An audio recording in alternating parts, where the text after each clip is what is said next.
Shalom anak muda. Shalom semuanya. Balik lagi di story Simple Truth of Youth. Nah, hari ini kita kedatangan aku yang baru. Bintang tamunya memperkenalkan diri sendiri. biar nggak mainstream. Oh ya. Kalau yang lain kan dikenalin, kalau ini mengenalkan. Oh ya.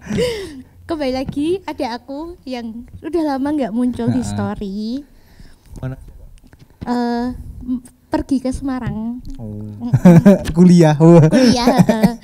Kita ada tamu Moren.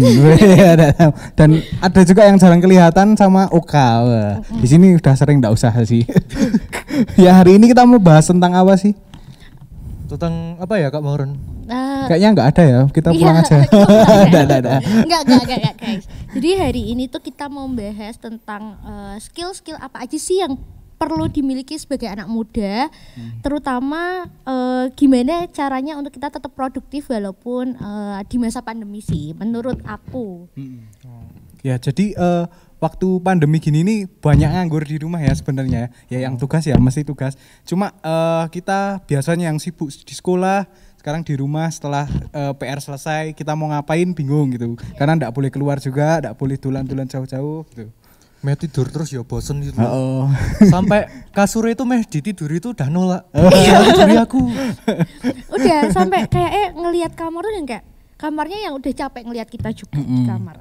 Dan sebenarnya momen kayak gini ini adalah momen kesempatan kita buat jadi anak muda yang produktif. Bener nggak sih? Benar. Betul. Nah, produktif bisa banyak ya macamnya, cara-caranya banyak ya, mungkin ya dengan talenta yang ada, dan bukan cuma itu, kita juga harus upgrade ya. Yang tadinya kita nggak bisa bahasa Inggris, nggak bisa bahasa Inggris. Sekarang aku bisa bahasa Inggris, gitu. Ya bener ya. Betul ya, betul. Apalagi kayak kalau di Alkitab sendiri kan ada tulisannya yang kayak ketika kita dikasih 5 talenta terus sama kita harus mengupgrade bisa jadi 10 kayak gitu. Ya, jangan sampai talenta kita malah disimpan. Ujung-ujungnya kayak kita nggak bisa menggenapi firman Tuhan di hidup kita sih. Skill apa aja ya kira-kira yang kita perlu upgrade, kita perlu produktifkan selama masa pandemi ini? Oka apa? Bukan satu-satunya sih. Satu-satu aku sayang ibu. Bukan dong. Salah satu skill yang dibutuhkan apalagi oleh anak muda kan. Kan kita udah masuk abad 21. Di mana perkembangan teknologi informasi semakin pesat.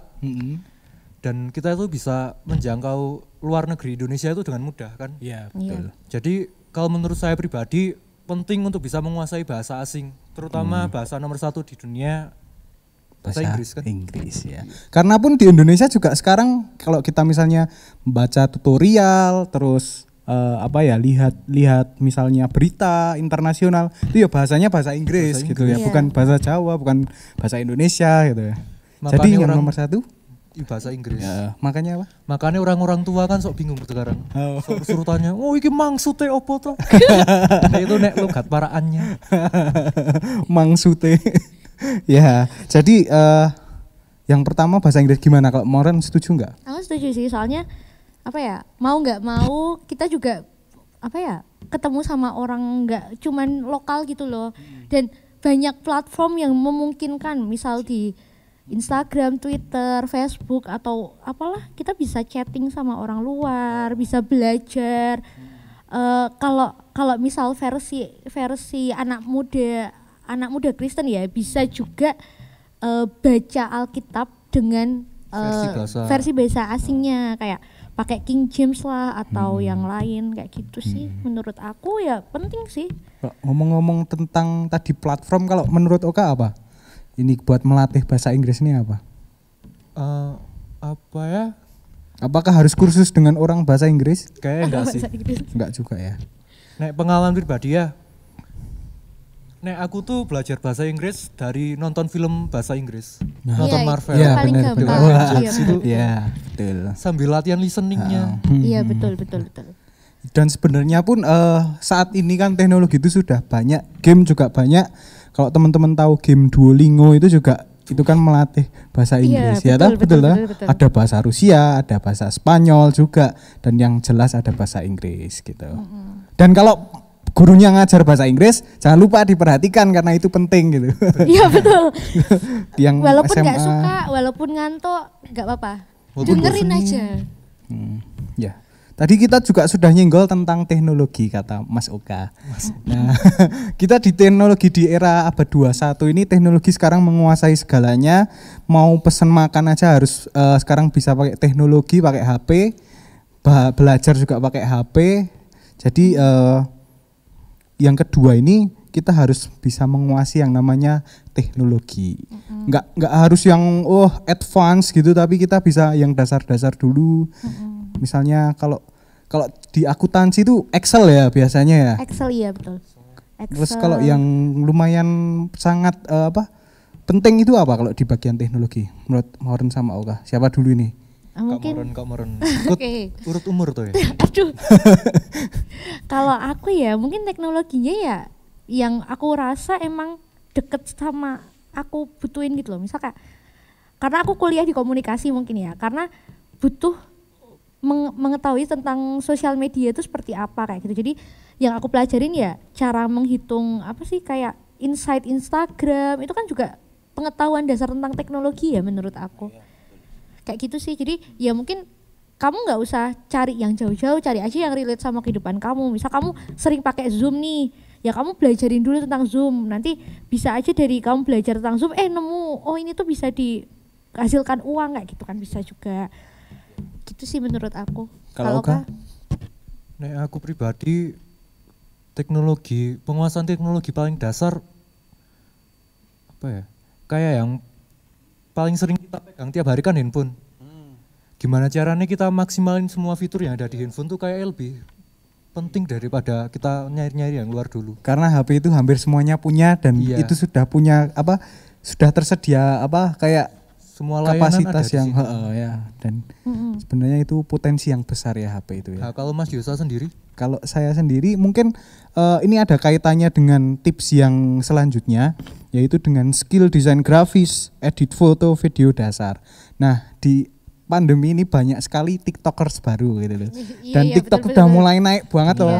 Instagram bahkan terkalahkan menurut saya. Dan semua informasi itu datangnya dari TikTok rata-rata. Dan intinya Instagram itu isinya TikTok semua juga loh. Jadi mungkin ya benar kata Oka dan Mauren tadi kita belajar dari yang dekat-dekat dengan kita yang mau jadi konten kreator ya. Kenapa kita enggak mulai coba gitu. Yang belajar TikTok ya mari buat konten, mari berkarya, yang mau desain grafis, banyak platform yang buat jual dan itu layanannya gratis. Jadi sayang kalau enggak dipakai gitu. Sudah disediakan tapi enggak dipakai gitu. Ya, tapi tetap harus hati-hati sih. Iya, benar. Pokoknya tetap di arah yang positif sama harus hati-hati. Apalagi kan kayak kalau dari HP ya kan belum tentu ini tuh ada yang aplikasinya katanya oh ini gratis nih tapi ujung-ujungnya kayak ada yang ngambil uang kayak gitu. Makanya jadi penting kita tuh juga tahu teknologi tapi untuk tahu negatifnya. Jadi kita menghindari hal-hal negatifnya sih menurut. Dengan adanya teknologi otomatis masalah itu lebih besar. Zaman dulu mungkin hoax tuh ya lewat koran apa-apa gitu ya. Zaman sekarang lewat semua media bisa karena TikTok tuh juga tak lihat tuh banyak banget hoax yang ya mungkin video 5 tahun yang lalu ditayang ke sekarang lagi demo. Oh ini Jakarta lagi demo dan banyak yang percaya gumune itu. Dan hati-hatinya itu di situ karena ya kita belajar jangan cuma sampai oh aku bisa buat ini, bisa ngupload konten, tapi kita juga perlu pelajari teknologi itu bahayanya di sini. Jadi jangan sampai ke situ gitu. Untuk pencurian juga membatasi diri aja. Biar enggak merugikan diri dan lingkungan lah. Ya. Jadi setuju ya kalau selain adanya teknologi kita asah kemampuan kita di teknologi, kita juga bisa mengasah di desain grafis, edit foto, video gitu ya. Iya itu bener masalahnya modal penting itu. Itu juga penting, apalagi kalau buat cewek-cewek kan pasti Instagramnya outfitnya yang bagus kan. Biar glowing. Biasanya kan kayak gitu kan kalau cewek kan. Aduh mau beli VS Eco yang baru biar fitnya bagus mau yang warna earth tone kayak gitu. Earth tone. Earthquake. Itu juga berguna besok kalau misal kita belajar tentang edit video nih. Kok besok kita punya bakat di situ, udah terlatih, itu bisa jadi kerjaan buat kita. Iya, Iya, benar, betul. benar.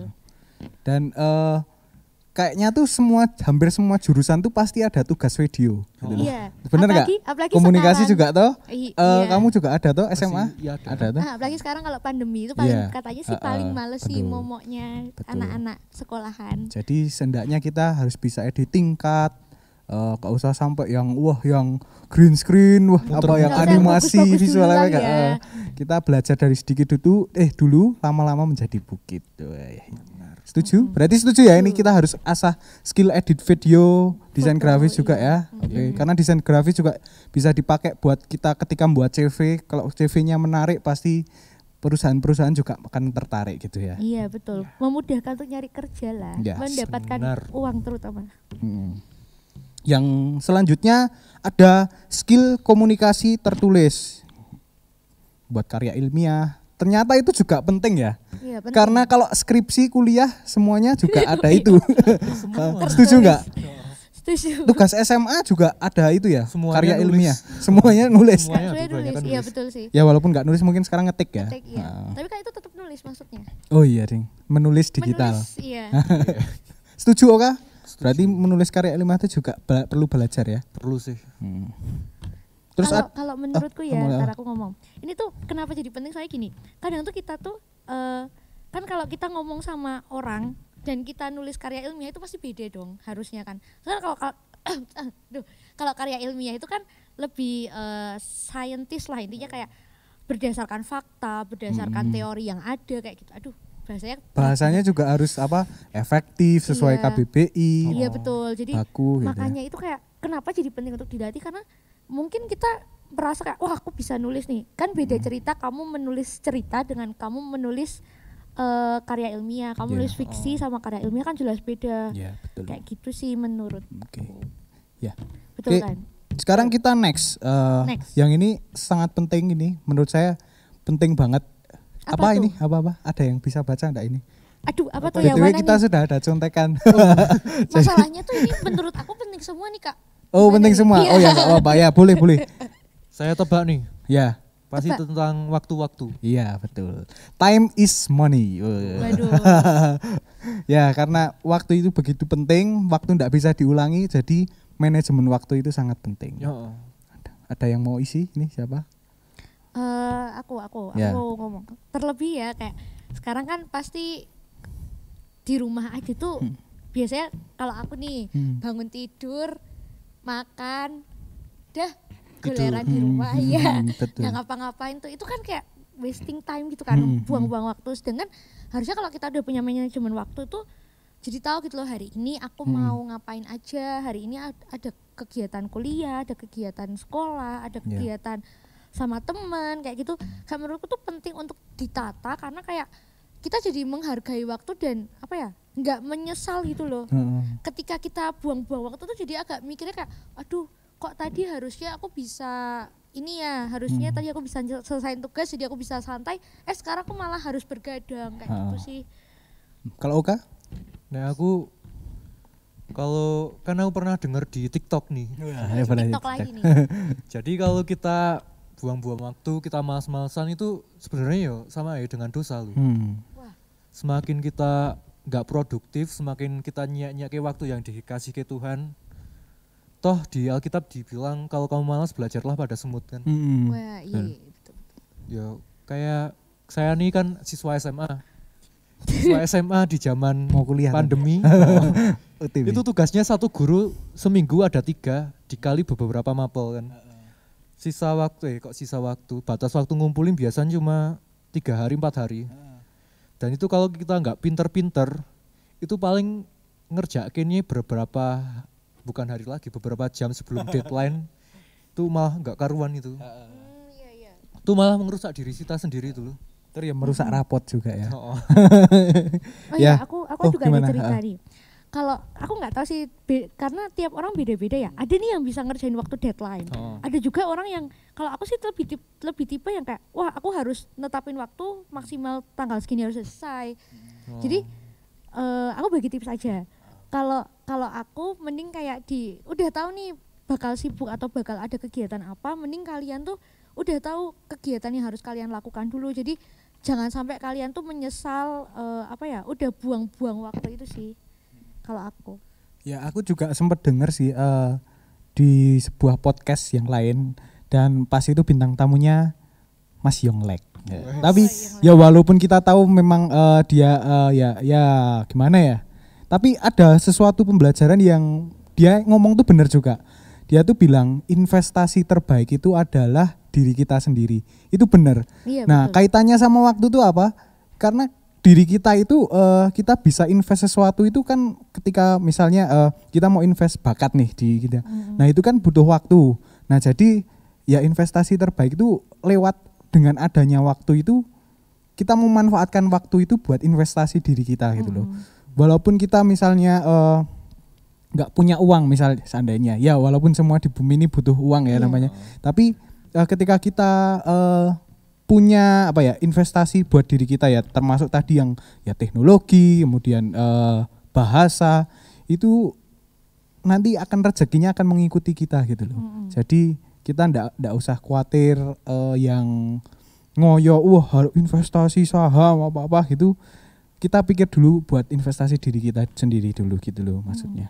Paling mendekati sama diri sendiri gitu ya. Lebih Nggak mengenali usah, diri sendiri. nggak usah yang jauh-jauh lah. Dan manajemen waktu sendiri kan juga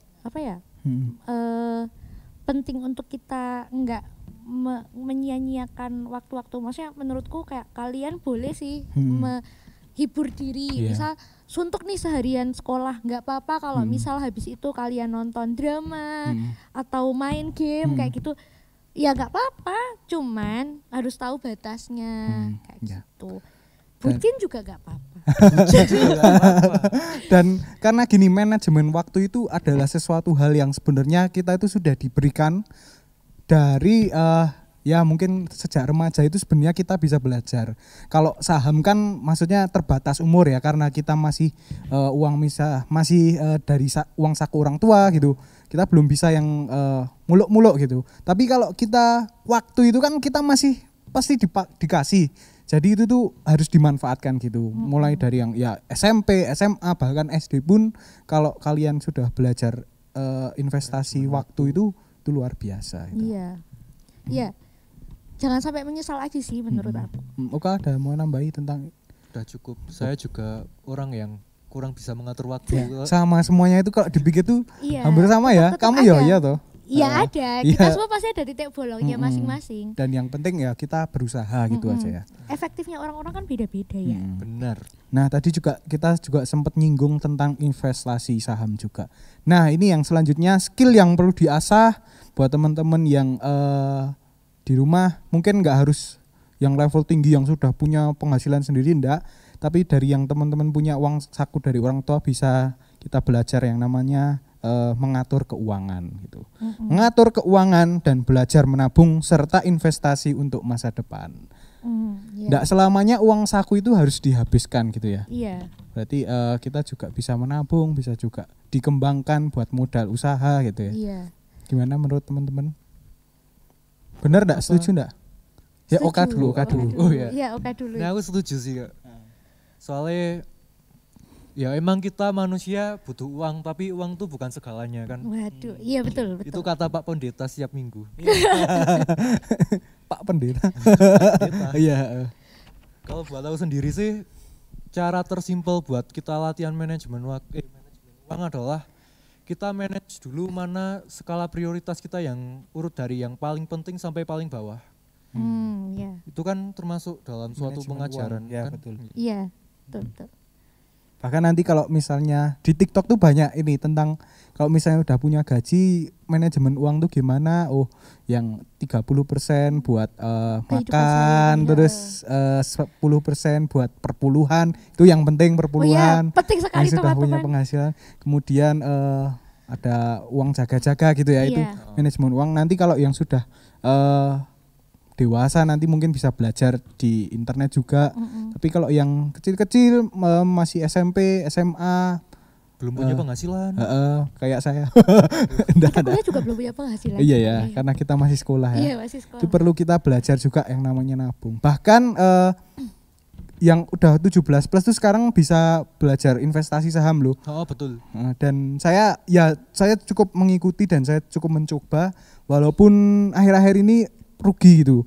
Tapi seenggaknya tuh kita dapat sesuatu gitu loh. Ketika kita belajar, ya nggak semuanya orang tuh nek belajar langsung pinter gitu kan nggak mungkin. Pasti ada gagalnya.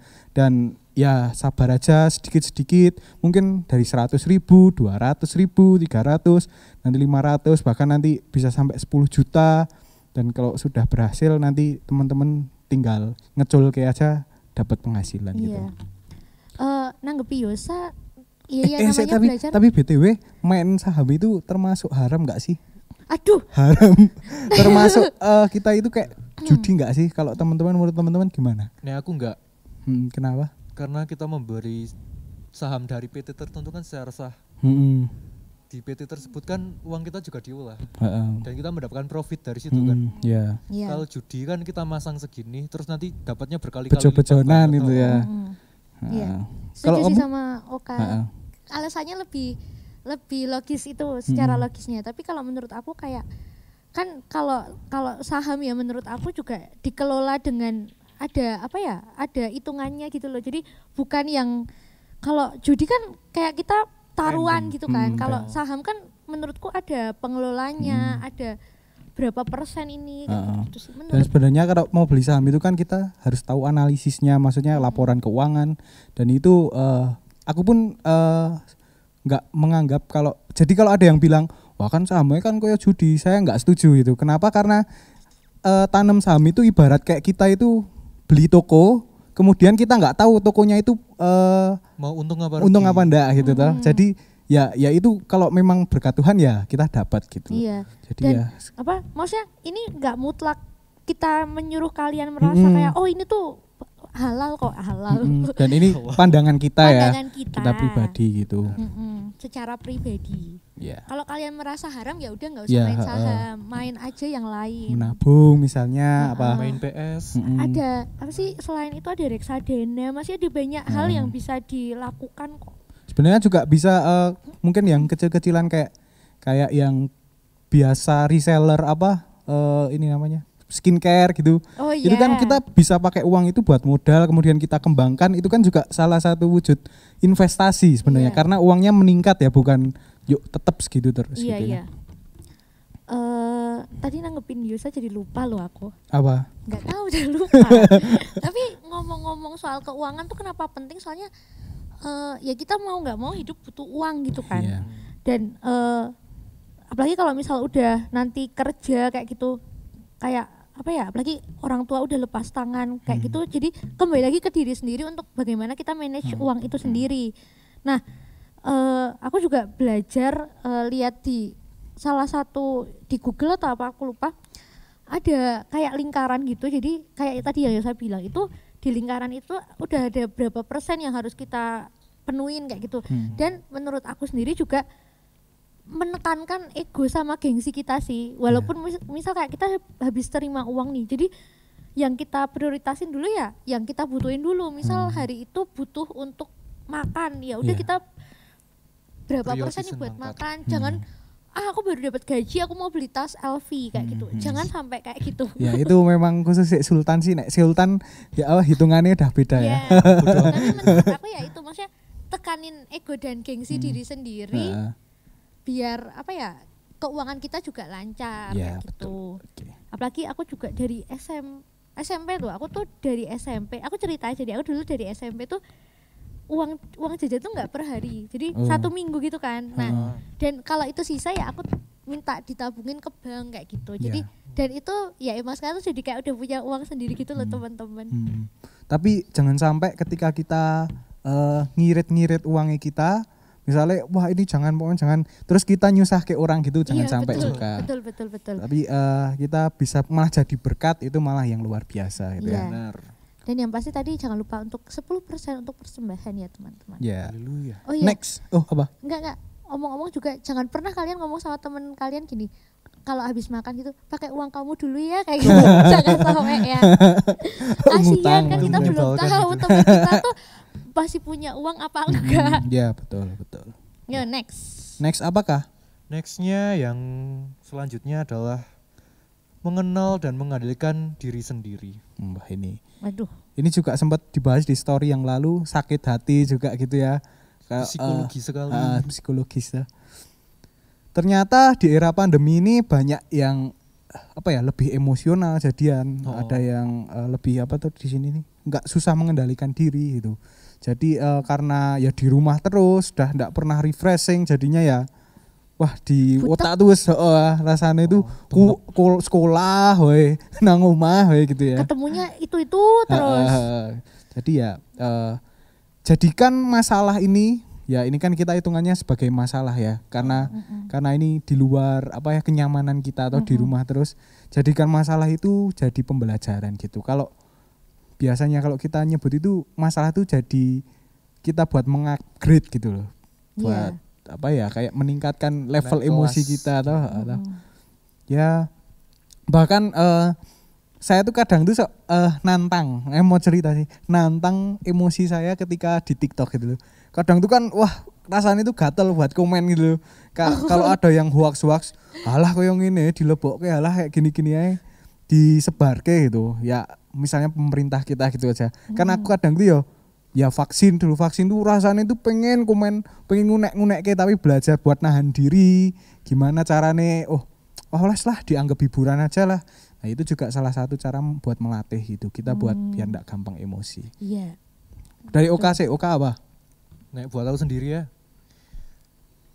Nggak bener katanya Mas Yosa tadi, aku ya sok nantang emosi aku sendiri. Aku lah orang sing kayak nek sehari ya gak keluar rumah tuh kepala tuh rasanya penuh perlu nganu, tapi itu pun buat aku sendiri latihan manage waktu juga. Selain manage emosi, manage waktu, kan itu sehari itu ada 24 jam kan. Yeah. Semisal dari bangun tidur maksimal jam 6 sampai jam 4 itu aku harus di rumah, sekolah, ngerjain tugas. Ketika jam 4, jam 5, jam 6 itu kosong, aku bebas ngapain meh baca buku ngegame ngapain montotin HP ya terserah gitu. Nah aku sendiri ya, habis jam 7 itu aku keluar sampai jam beberapa, terus pulang, terus itu tuh walaupun cuma sejam 2 jam, penting udah keluar itu udah nyaman banget loh. Toh itu buat ngendaliin diri kita sing biasanya tiap hari keluar, seharian keluar, nggak pernah di rumah. Toh kita juga perlu family time kan, kita perlu ngomong-ngomong sama keluarga kita. Misal kita punya adik kita juga perlu bimbingan kita. Itu juga latihan buat diri sendiri, ngekang diri sendiri. Toh lebih enak ngekang diri sendiri daripada dikekang orang lain. Iya, betul. Iya, setuju. Moren, ada yang mau disampaikan? Kalau mengenal diri sendiri sih Mengendalikan diri sih, bukan mengenal. Ini berhubungan juga sih sama buah-buah roh ya. Ya terakhir kan ada pengendalian diri, makanya menjadi penting tuh. Bukan terakhir itu Kak. Mari kita angkat pujian, kasih sukacita. Lanjut. Nah itu pengendalian diri, jadi kayak ya pengendalian diri paling dasar ya dengan ngenalin diri kita sendiri, tahu batasan kita sendiri. Jangan sampai diri kita tuh jadi bukan beban ya, duri dalam daging buat orang lain kayak gitu sih. Terus kalau emosi gitu-gitu ya, kalau disalurkan secara tepat ya nggak apa-apa, tapi ya jangan merugikan. Soalnya aku pernah, aku cerita aja ya teman-teman. Jadi aku tuh pernah 1 bulan tuh bener-bener yang down, terus itu tuh berdampak ke skripsiku yang agak jadi terbengkalai gitu loh. Terus habis itu itu yang daunnya bener-bener yang kayak itu dalam 1 hari itu 3 atau 4 kali tuh nangis sendiri di kos, nangis sendiri. Itu orang galau yang goblok menurut aku. Nanti bodoh banget, maksudnya intinya kayak jangan sampai kita sebagai orang tuh merugikan diri kita sendiri, padahal satu-satunya orang yang nyayangin kamu tuh ya diri kamu sendiri. Benar. Menurut sama Tuhan. Selain Tuhan kan satu-satunya. Jangan orang. satu-satu. Oh iya orang manusia. Manusia Iya, kan iya. Yang menyayangi kita paling dasar itu diri kita sendiri. Iya, betul. Kalau Tuhan mah mencintai kita, mengasihi kita tuh udah tanpa alasan apapun. Sudah absolut ya. Ya udah, itu udah kasih paling tinggi menurut. Kasih agape pelajaran SD. Iya. Oke, kita next. Next. Bahas tentang kita yang perlu diasah itu tentang kreativitas.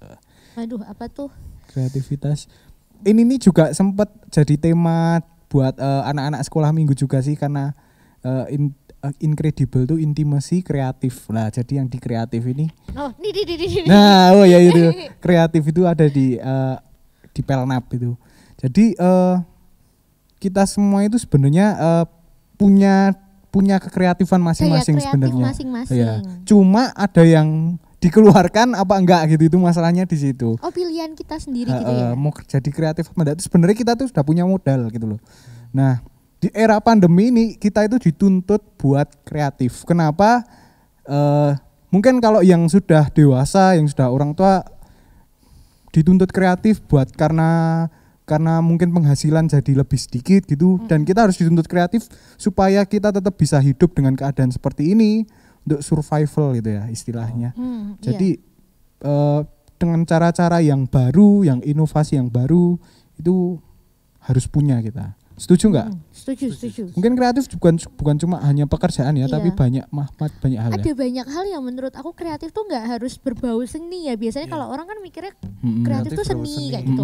Menurutku kreatif tuh ya kamu berusaha untuk melakukan hal baru, terus ya itu berdampak buat diri kamu sendiri. Contohnya kayak sekarang tuh terus ada strap masker kayak gitu. Itu menurut aku hal kreatif loh. Dulu nggak ada tuh pikiran cuman masker, ya udah kita pakai masker biasa aja. Sekarang ada strap biar memudahkan kayak gitu. Banyak sih menurut aku. Kalau kan gimana? Kalau kreatif, menurut pandangannya aku ya, di masa pandemi ini corona tuh jadi pemicu kita untuk kreatif loh. Banyak pengusaha, kakak-kakak saya, saudara saya tuh yang jadi pengusaha gara-gara pandemi. Jadi kalau buat teman-teman di rumah yang masih gimana ya, kalian mau kreatif, tapi kalian tuh cuma bisa kreatif kalau keadaan kepentok, maka buatlah keadaan kalian itu kepentok dulu. Percayalah, itu manjur kawan-kawan. Walaupun agak riskan juga ya. Riskan. Iya, riskan. Kalau gagal ya gagal sekalian, kan gak nanggung jadinya. Iya betul. Ya berarti kreatif di sini ini sangat penting ya. Dan ini juga ada erat banget hubungannya sama skill yang harus diasah selanjutnya, yaitu tentang mengasah bakat masing-masing. Ya seni musik, gambar, memasak, menari, itu termasuk talenta yang Tuhan kasih dan kita harus gunakan itu secara kreatif. Nah ini BTW ngomong-ngomong tentang talenta juga, kemarin beberapa minggu yang lalu juga Firman Pelnap itu juga berbicara tentang talenta yang kreatif gitu. Jadi kan di zamannya Musa itu ada Bezalel dan Aholiab itu yang dikasih Tuhan kemampuan buat membangun kemah pertemuan. Oh, yeah. Jadi lah itu dia itu dikasih kemampuan, caranya kalau bahasa sekarang tuh arsitek lah gitu. Yeah. Dia itu dan itu semuanya itu dari Tuhan. Kalau Tuhan nggak kasih itu nggak mungkin bisa gitu. Dan setiap kita itu Tuhan kasih talenta masing-masing yang luar biasa itu. Dan juga ada kayak apa ya, percobaan gitu. Kemarin ada warna merah, kuning, biru. Mereka itu indah, warna satu-satu itu indah, kreativitas mereka itu indah. Berbicara tentang talenta, yang talenta merah itu ya istilahnya ya, yang merah itu indah, kuning itu indah, biru itu juga indah. Maksudnya setiap pribadi punya talenta yang indah masing-masing. Tetapi kalau kita gabungkan semuanya itu yang merah sama kuning jadi oranye, yang kuning sama biru jadi hijau, itu akan menghasilkan warna yang baru hijau gitu ya. Jadi di situ akan lebih indah lagi kalau talenta itu nggak kita gunakan buat diri kita sendiri loh. Maksudnya kita bisa gabungkan dengan orang lain, kita kolaborasi, kita kerjasama, dan semuanya itu berbalik lagi untuk kemuliaan nama Tuhan gitu. Kan jadi suatu yang luar biasa. Jadi yang berarti setuju ya kalau kita harus mengasah talenta kita, musik dan sebagainya. Setuju. Contoh kecil aja kalau misal kita event Natalan lah kayak gitu. Kan nggak mungkin kan Natalan itu akan event Natal di gereja itu akan berlangsung kalau nggak ada pemain musik, nggak ada yang nyanyi, nggak ada penari, nggak ada yang multimedia, nggak ada yang firman. Semuanya punya porsi dan tempatnya masing-masing lah. Dan kalau digabungin jadi luar biasa. Iya, betul. Kekreativitasan tuh juga bisa dimunculkan dalam ketika kita mengasah talenta itu ya. Misal kita bertalenta musik kayak Kak Yusa tuh. Terus Ngeri. aku ngedance gitu. Ini sekarang udah alih ini ya. Kok. Nah kayak Mas Yusa sing talentanya di musik. Ketika kekreativitasan itu digabung sama talenta, itu bakal membuat sesuatu yang berbeda, jadi unik gitu loh. Jadi emang talenta sama kreativitas itu gak bisa jauh-jauh banget. Semuanya tuh saling membutuhkan satu sama lain. Iya. Ya betul. Dan kalau tadi menanggapi yang punya Moren dulu, dan ternyata ketika kita melayani Tuhan tuh juga bisa dibilang kita juga ngasah talenta kita ya. Iya, menurutku iya. Karena yang mungkin yang kalau saya pribadi kan saya nggak punya piano di rumah, dengan adanya piano di gereja saya bisa lebih lagi belajar praktek langsung gitu. Iya, jadi iya, betul. benar juga sih kita kalau di gereja. Jadi satu tempat untuk mengasah. Jadi gini, kalau aku bisa bilang jadi tempat untuk kita belajar mengasah kita talenta kita dan tempat kita tuh melayani Tuhan itu sendiri. Jadi apa ya? Kita dapat berkat, tapi kita juga dapat hal duniawi. Iya, jangan duniawi. Maksudnya duniawinya tuh secara jasmani. Oh iya. secara positifnya gitu. Jadi kayak Yosa tuh bisa main piano kayak gitu. Kamaran bisa ngedance. Aku nggak ngedance loh BTW. Ya, kalau menanggapi punya Oka tadi yang kreativitas sama talenta kalau digabung jadi ciamik gitu ya. Ciamik. Ya itu memang benar banget. Jadi teman-teman yang di rumah punya fasilitas, kalian harus bersyukur, harus gunakan itu karena banyak di luar sana yang nggak punya fasilitas itu dan mereka sebenarnya itu punya kemampuan, tapi karena keterbatasan ya mungkin biaya dan sarana prasarana mereka itu jadi terhambat gitu. Jadi teman-teman yang punya merasa passionnya di situ, bakatnya di situ dan punya alatnya di situ, kenapa kita nggak mulai berkarya, kita mulai pakai itu buat mengembangkan talenta kita ya. Iya betul. Apalagi di masa pandemi ya. Banyak waktu luang di Iya. rumah. Kayak apa ya? Jangan sampai tadi balik lagi jangan sampai menyanyiakan waktu kalian kayak gitu. Apalagi sekarang ada banyak tuh kayak tadi TikTok, ada YouTube, ada Instagram. Kayak kita dimanjakan dengan semua itu, kita bisa latihan. Cari dengan mudah ya tutorialnya. Aku juga sekarang baru mau mulai kayak wah aku mau belajar masak kayak gitu. Iya. Biar jadi chef. Untuk masa depan Iya, rumah tangga. Masak toh? Iya. Kalau butuh chef bisa kontak di sini ya. Enggak, yuk lanjut. Ya next kita yang perlu diperhatikan yang harus produktif, yang harus diasah adalah tentang ketekunan dan disiplin. Ketekunan disiplin ini juga ada kaitannya sama waktu juga, kita tekun dan disiplin sama tadi itu istilahnya kayak jadwalnya kita gitu bisa. Itu kita juga bisa ketekunan disiplin misalnya baca Alkitab itu juga bisa, kita doa tiap hari karena enggak ada alasan lagi. Mungkin kalau dulu kita aku kayak sekolah pagi-pagi ke susu-susu. Mungkin sekarang lebih lega, kenapa kita enggak manfaatkan itu buat sekarang tekun disiplin doa pagi gitu. Walaupun saya bolong-bolong sih. Ya kita semua enggak ada yang perfect gitu ya. Ya tapi kita mau berusaha belajar gitu ya. Trial error itu enggak apa-apa. Tapi jangan sampai berhenti. Kalau menurutku kegagalan paling paling membunuh itu ya saat kamu berhenti sih. Bisa. Jangan sampai error beneran. Iya, jangan sampai error beneran. Enggak apa-apa kalau error, tapi jangan sampai keterusan. Nanti not found. 404 gitu. Kalau Oka dari ketekunan dan disiplinan ini apa menurut Oka yang bisa diterapkan di teman-teman semua? Tekun dan disiplin ya. Ya. Gimana ya? Ini sebagai anak SMA nih. Sebagai pelajar. Sebagai pelajar. Dulu tuh aku belajar tentang tekun dan disiplin tuh sebenarnya dari SMP Kak. Oh dari SMP. LDK? Bukan. Bukan, aku anak pramuka. Oh iya berarti pramuka. Terus pramuka, aku ketua DEGA pas itu. Terus pas itu kan namanya pramuka di Indonesia itu kan kental dengan budaya disiplinnya. Iya. Yang kalau makan harus disentak dulu. Waduh. Duduk harus, kalau nggak dipersilahkan nggak boleh duduk. Itu kan ya emang hal-hal kayak gitu tuh menyebalkan. Tapi dari situ pun aku ya belajar, semisal di hari-hari kedepannya aku sekarang ya aku tepat waktu kalau makan nih loh. Walaupun sehari cuma 2 kali. Tapi kalau nggak jam itu aku nggak makan. Disiplin dalam hal makan. Kalau soal ketekunan sendiri, hal yang paling aku tekuni adalah hal yang aku suka. Kenapa? Karena aku merasa hal yang aku suka itu akan membawa aku besok ke depannya itu misal jadi peluang usahanya aku. Jadi besok aku nyari kerja, nyari uang di situ, memuliakan nama Tuhan di situ. Iya.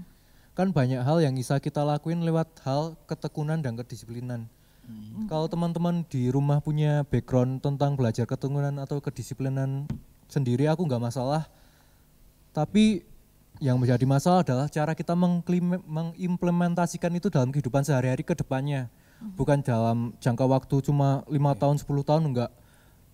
Tapi diusahakan itu lebih panjang sampai besok kita punya anak.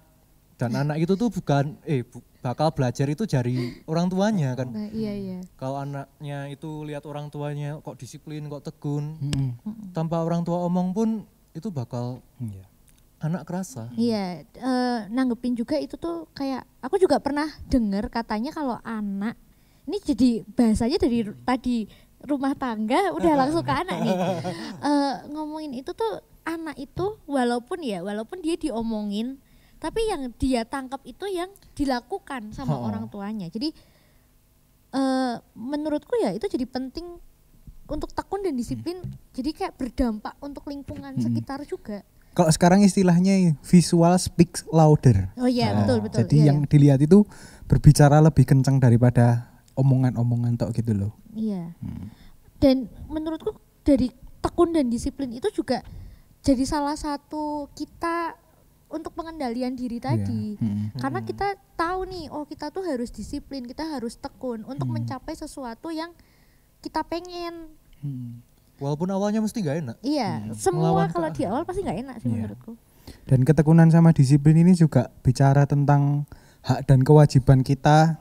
Ya selama hidup ini mungkin sebagai warga negara kita punya hak gitu ya, dapat dari negara pelayanan ini itu, tapi kita juga jangan lupa kita harus disiplin dengan kewajiban kita. Bukan bisa enggak semuanya juga itu sih, tapi itu juga benar.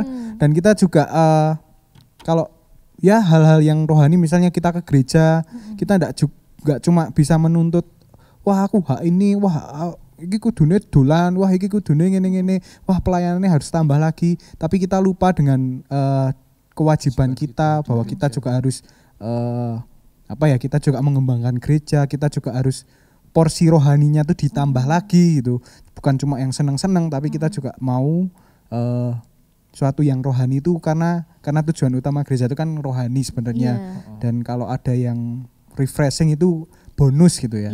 Dan jangan sampai lupa gitu. Dan nggak usah jauh-jauh, maksudnya dengan diri kita itu menerapkan firman Tuhan. Maksudnya enggak yang terus kita jadi orang yang kayak Alkitab berjalan gitu, enggak ya teman-teman. Tapi maksudnya dengan hidup secara baik sih menurut aku itu secara enggak langsung tuh orang itu bisa ngelihat Tuhan di hidup kita. Kayak jadi, gitu sih. Ya, soalnya betul. Aku karena kebiasa hidup di sekolah negeri kayak gitu ya. Terus kadang kalau misal waktunya mereka ibadah gitu, aku juga malah aku mengingatkan dan mereka langsung kayak bilang kayak kok kamu lebih rohani daripada aku kayak gitu. Tapi ya itu maksudnya contoh kecil untuk berdampak secara tidak langsung. Menjadi garam dunia dan terang dunia. Iya betul. Ya ini yang terakhir dan ini cukup sangat-sangat penting. Kenapa? Karena yang terakhir kita mau belajar melatih diri untuk semakin berserah dan menyerahkan semua yang kita lakukan itu untuk Tuhan gitu. Nah ini yang sebenarnya susah juga di era pandemi ini kan, segalanya susah dan kita kok masih belajar buat menyerahkan itu buat Tuhan, itu rasanya itu susah banget gitu. Tetapi ini sangat penting karena ketika kita nggak berserah sama Tuhan, ya wes semuanya itu jalan dewe-dewe ndak sesuai dengan rencana Tuhan, akhirnya ya kita nggak tahu. Kita mesti karena rencana Tuhan itu rencana yang terbaik toh. Amin. Kalau kita di luar Tuhan ya kita nggak tahu kayak apa masa depan kita, bahkan nggak mungkin bisa hancur gitu ya. Iya. Ada tanggapan lain? Oka dulu gimana? Iya, Oka dulu. Nek aku pribadi buat tanggapan bahasan ini, terutama yang kata-kata menyerahkan semua yang kita lakukan untuk Tuhan. Nek aku pribadi ya, emang nek gak buat Tuhan meh buat siapa lagi? Iya. Betul. Satu-satunya yang gak akan ninggalin kita, satu-satunya yang dulu dari kita susah banget. Dari kita kecil belum bisa jalan sampai kita udah gede kayak gini. Udah bisa manage waktu, manage uang, masa kita meh ngasih buat Tuhan gak mau. Toh semua orang yang bakal ada di sekeliling itu kita itu kan bakal ninggalin kita satu-satu. Iya. People come and go. People come and go. But God stay. Yeah. Apa artinya apa? Nggak bisa bahasa Inggris. Apa aja? Orang tuh datang dan pergi tapi Tuhan itu tetap di situ. Oh iya, betul. Gitu. Ya. Makanya belajar bahasa Inggris guys. So, Moren nanggepi yang ini semakin berserah menyerahkan, setuju? Setuju nih. Apalagi aku ada ayat nih di Kolose 3:23 nih. Apapun juga yang kamu perbuatlah dengan segenap hatimu seperti untuk Tuhan dan bukan untuk manusia. Ya, berarti. Nah, itu jadi apapun yang kita lakukan kayak tadi yang Oka bilang juga, apapun yang kita lakukan itu ya buat siapa lagi kalau nggak buat Tuhan. Iya, benar. Ya. Orang lain mungkin ngelihat kayak, maksudnya kita baik nih ke orang lain ngeliat wah itu dia baik, tapi kita berbuat baik itu bukan untuk disanjung orang, tapi untuk dilihat Tuhan kayak gitu sih menurut aku. Kayak kan ada slogan yang diberkati untuk memberkati. PSKT. Blessed. Ya, blessed to be blessed. Iya, intinya kayak gitu sih menurutku. Ya. Kok menanggapi? Ternyata PR kita selama pandemi ini lumayan banyak ya. Ini baru 10 iya, dan baru masih banyak lagi sebenarnya. Tapi jangan cuma menjadi sekedar tahu oh ini 10 tuh ini. Tapi kenapa kita nggak belajar mulai dari sekarang dilakukan gitu. Walaupun mungkin satu-satu yang paling simpel kita punya bahasa Inggris atau apa, kita sedikit-sedikit dari satu persatu kita belajar. Nanti lama-lama juga semuanya kita dapat semua 10-10-nya itu puji Tuhan, alhamdulillah. Puji Tuhan. Nggak harus 10 langsung gitu teman-teman. Bisa dimulai dari satu kan. Yang pasti langkah kalian tuh nggak apa-apa sih pelan-pelan daripada kalian lari nih 10 tapi ujung-ujungnya kalian malah berhenti ya. Apa malah parahin lagi balik. Iya, sayang banget gitu loh. Dan pakai cara kalian sendiri. Nggak usah dipaksain ngikutin cara orang lain. Yang penting kaliannya nyaman, seneng, bahagia, memuliakan Tuhan. Kita juga bisa berdoa minta pertolongan Tuhan. Tuhan, mana ya PR yang harus aku kerjakan dulu? Maksudnya PR ini dari 10 tadi, Tuhan bantu aku yang mana dulu kerjain, yang paling mendesak mana, yang prioritas mana itu. Nanti Tuhan pasti kasih jawaban, Tuhan pasti bantu. Ketika kita semua berserah seperti yang 10 tadi, ketika semua berserah sama Tuhan, Tuhan itu pasti gerak kok. Tuhan tuh Maha tahu dan Dia pasti menolong gitu. Apalagi kita anaknya kan. Iya, tentu. Oke. Ya, hari ini kita sudah selesai, kita mau sudah bahas 10 hal-hal yang perlu kita pelajari saat pandemi ini. Jadi kita mau belajar melakukan, bukan hanya mendengarkan saja, tapi kita mau jadi pribadi yang lebih baik, bahkan pribadi yang next level, lebih naik lagi. Dan ketika Tuhan pakai kita itu, Tuhan tuh sudah Tuhan tuh percaya kalau kamu itu jadi anak yang lebih baik, kamu adalah orang yang lebih diberkati lagi gitu. Nah, ya kita berhenti sampai di sini. Jadi teman-teman jangan lupa saksikan terus story Simple Truth of Youth setiap 2 minggu sekali hari Sabtu jam berapa ya? Jam 5 sore ya jadinya. Ya jam 5 sore. Jam 12. Jam berapa? Jam 12 siang setiap Sabtu 2 minggu sekali di channel GPDI Siloh. Dan jangan lupa diklik subscribe di sini ya. Jangan lupa di-share juga ke teman-teman kalian untuk makin memberkati banyak orang. Karena ini enggak PR kalian sendiri, kita bertiga di sini juga masih belajar, masih terus mencari yang tepat untuk memuliakan Tuhan lah ya yang pasti. Ya. Dan teman-teman yang punya tips-tips lain atau punya PR yang lain, punya skill-skill yang perlu di-share ke teman-teman, bisa ditulis di komen di bawah karena kita mau jadi berkat buat orang lain juga. Oke? Benar. Ya. Sampai ketemu lagi di story selanjutnya. Sampai jumpa. God bless you. Bye-bye.